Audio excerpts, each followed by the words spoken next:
On February 2nd, 2014, Philip Seymour Hoffman died. With his passing, we lost one of the most versatile and reliable actors of our time. Most people criticize me of stating that most of my favorite actors are deceased or from the silent era or classical Hollywood period, and generally I would say someone like a Philip Seymour Hoffman would be one of my favorite actors working today.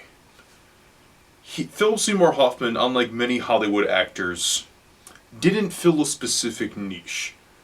You have some actors, actor X would fill out this role and another role and another role, but they would feel very similar. Philip Seymour Hoffman was one of the very few actors who felt different almost every time he was on screen. Few of my favorite performances by Mr. Hoffman. One of his most recent performances was from Paul Thomas Anderson's film The Master, which co-starred Joaquin Phoenix and Amy Adams.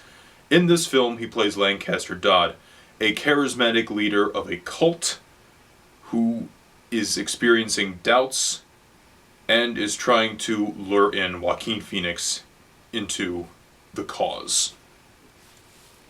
He is excellent in this film as a character filled with contradictions and hypocrisies. And that role is different from the role that he played in Boogie Nights, another Paul Thomas Anderson film.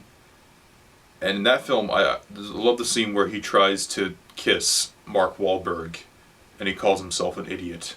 Those are two very different films, and yet he gave compelling performances in both.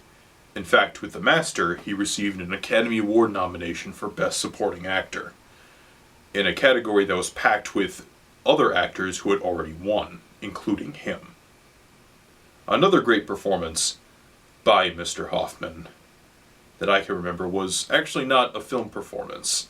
I had the chance to see him on Broadway at the Barrymore Theater play Willie Loman in Death of a Salesman, which also co-starred Andrew Garfield of Social Network and Amazing Spider-Man fame.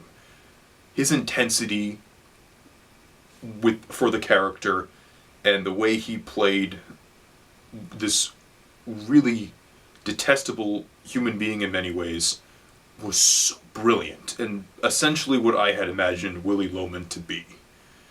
And the more I think about it, the more I am so glad I was able to see him on stage, in person. But another film that I have to talk about, of course, is his performance as Capote.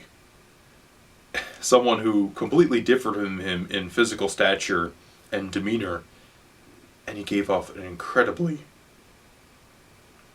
compelling performance in that film as well. I haven't seen it in a few years, but I remember enjoying that film, and I intend to revisit that and many other Hoffman films in the future. He was also in the film Moneyball as one of the, I believe he's a general manager or coach character, and that wasn't the greatest of films, but it was really nice to see an actor like Hoffman in the film. And he wasn't just Philip Seymour Hoffman, he was playing that character. Also, I have to mention the recent film that he was in, The Hunger Games: Catching Fire, the second installment of the Hunger Games franchise. When I first heard that Philip Seymour Hoffman was in this movie, I said to myself, I have to see this. And I saw it Thursday night, 7 p.m. And I got to see it a second time, fortunately. And again, no surprise, Hoffman was excellent in that film.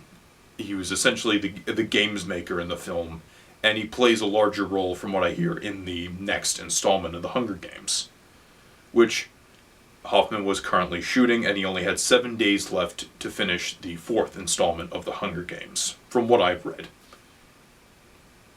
I guess what I have to say here is this. The reason I'm making this video is because celebrity deaths can affect you. Obviously, it's sad to see a respected actor or actress who's been around for many decades pass away. However, I would argue that it's just as tragic, even more so, to see someone as talented as Mr. Philip Seymour Hoffman pass away at such a young age. This man died at the age of 46. I can't imagine I mean, I can't comprehend that.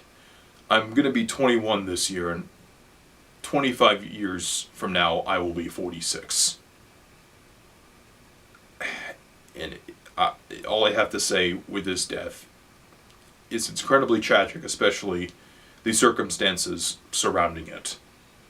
So, without getting too depressing, all I have to say is this. Mr. Philip Seymour Hoffman, I am deeply saddened that we can't have you for a bit longer, because you are one of the most compelling, intriguing, and like I said earlier, versatile and reliable actors working in Hollywood, or who has worked in Hollywood. But I am glad that we got to have you as long as we did. Rest in peace.